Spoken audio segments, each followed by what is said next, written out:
के सभे बना सहाइल पहले ही बेरी बानी कांवर लेके आइल बाबा के बूटी पी के सभे बना सहाइल कौनो बम होने कौनो कहे हे नेबा कौनो बम होने कौनो कहे हे नेबा तो लोकेशन चालू कर देवा घर के नेबा तो लोकेशन चालू कर देवा घर के नेबा तो लोकेशन चालू कर देवा घर के नेबा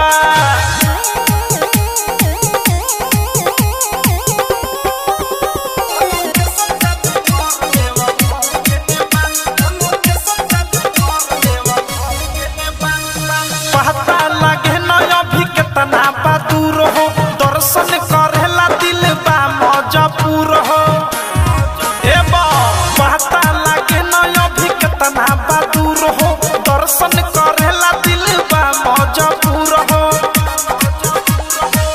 सब कर जिंदगी आई बाबा के देने बा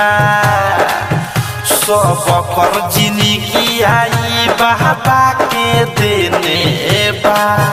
तो लोकेशन चालू कर देवा घर के नेबा तो लोकेशन चालू कर देवा घर के नेबा तो लोकेशन चालू कर देव घर के नेबा बा